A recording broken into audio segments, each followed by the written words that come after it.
Assalamualaikum warahmatullahi wabarakatuh. Kenalkan nama saya Muhammad Gafar dengan NIM 154. Saya asal jurusan Manajemen Bisnis Syariah kelas E. Baik, di sini saya akan menerangkan mengenai tentang uji manufak. Jadi, sebelumnya saya jelaskan terlebih dahulu apa sih itu uji manufak. Jadi, teman-teman, uji manufak merupakan pengembangan dari uji ANOVA yang digunakan ketika kita ingin menguji perbedaan dua atau lebih variabel dependen secara simultan atau bersamaan terhadap satu atau lebih variabel independen. Nah, kita lihat pada data ini, untuk sekelompok A, B, dan C merupakan variabel dependen atau variabel yang dipengaruhi. Sedangkan metode pembelajaran 1, 2 ini metode merupakan variabel independen, yaitu variabel yang mempengaruhi. Baik, kita mulai dengan memindahkan data yang belum diuji ini ke SPSS. Kita salin seperti biasa, Ctrl C, kemudian pindahkan ke aplikasi IDN SPSS, kemudian buat variabelnya. Sebelum kita menguji, kita pastikan terlebih dahulu eh, kolomnya. Pada metode pembelajaran, kita lihat pada value-nya non, kita rubah, kita kasih angka 1 untuk metode konvensional, kita add angka 2 untuk metode modern.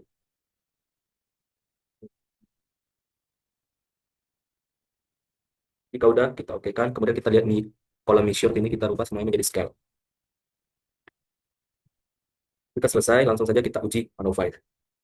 Jadi, tujuan dari uji MANOVA ini, teman-teman, ialah untuk mengetahui apakah ada perbedaan rata-rata hasil belajar antara siswa yang menggunakan metode pembelajaran konvensional dan modern di masing-masing sekolah, baik di sekolah A, B, C, maupun C. Jadi nanti kita lihat ada atau tidaknya perbedaan dengan mengujinya dengan uji MANOVA. Kita uji dengan pergi ke analyze, kita cari general linear model, kemudian kita multivariate. Nah, di sini sekolah A, B, C, D, A, B, C doang, kita masukin ke dependent variable, kemudian metode pembelajaran kita pindah ke observatory. Sebelum kita okekan, kita lihat dulu option, kita checklist script, statistik, estimate of PPZ, kemudian homogeneity test. Selesai, kita continue, kita klik kontras, kemudian kita klik non, kita rubah menjadi simple, kemudian kita klik force di sini, kemudian kita continue. Kalau kita okekan lagi, kita lihat plus hop,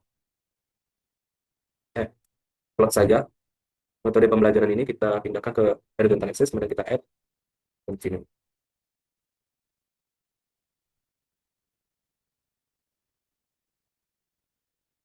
Oke, jika sudah, semuanya kita okekan. Nah, dilihat di sini,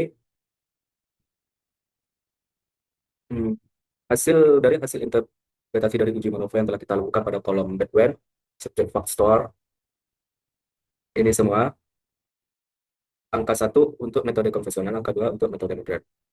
Kita lihat deskripsi statistiknya, kita lihat rata-rata setiap,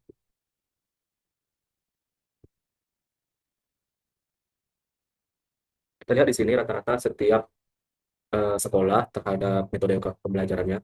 Metode konvensional di sekolah A rata-rata yang 42 titik sekian, metode modernnya 41 titik sekian.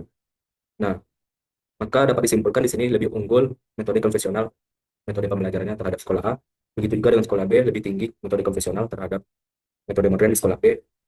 Metode konvensional 48, 46, metode modern ada sekolah C. Maka di sini simpulkan bahwa metode konvensional lebih unggul dibandingkan metode modern di setiap sekolah A, B, C. Kemudian kita beralih ke eh, kolom box test of equity of corporate metric. Kita lihat di sini terdapat angka 7,384 dengan tingkat signifikansinya ini sebesar 0,332. Yang mana nilai signifikan 0,332 ini lebih besar daripada 0,5. Maka dapat diartikan bahwa nilai matriks convergence-nya ini bersifat homogen atau sama. Lanjut kita lihat pada lanjut kita lihat pada multivariate test.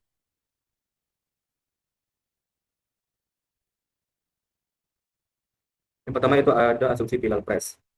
Apabila nilai Pilal positif, berarti dia memberikan pengaruh yang berarti pada model atau adanya perbedaan rata-rata yang signifikan.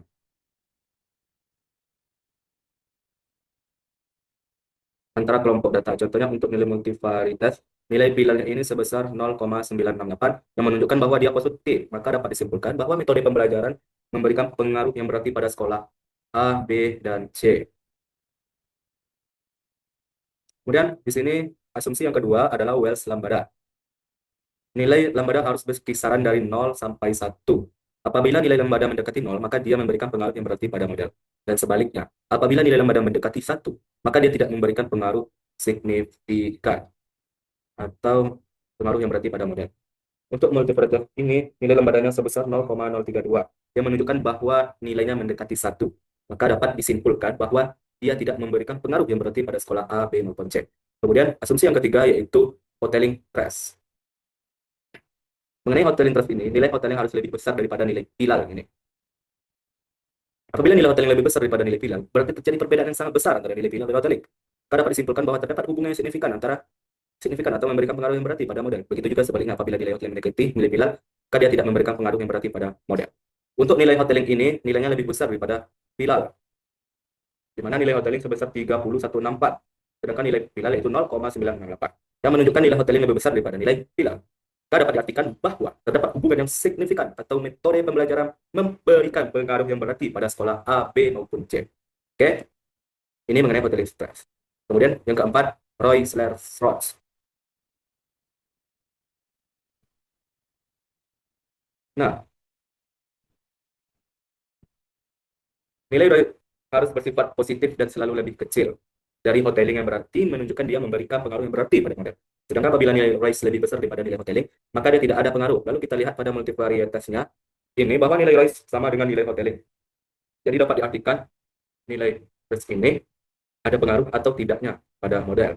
Jadi belum ada, masih bukti-bukti. Maka harus kita cek atau uji manuver pada tabel selanjutnya. Hanya kita lihat untuk metode pembelajaran ini. Kemudian kita,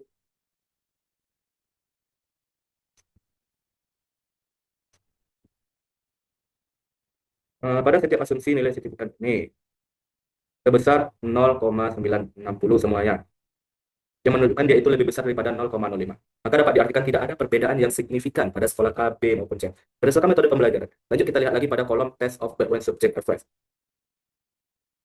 Di mana untuk metode pembelajaran di sekolah A, nilai signifikannya itu sebesar 0,836. Ini. Sekolah B sebesar 0,986, sekolah C 0,9649.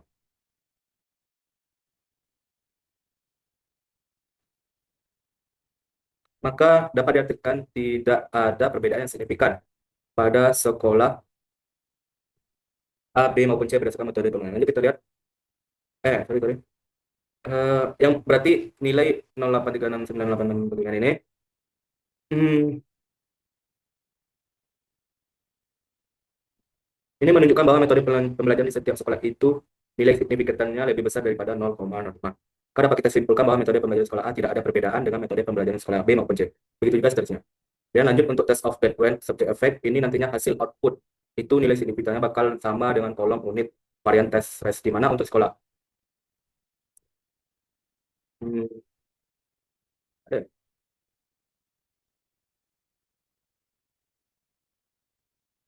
Ya, di mana untuk sekolah A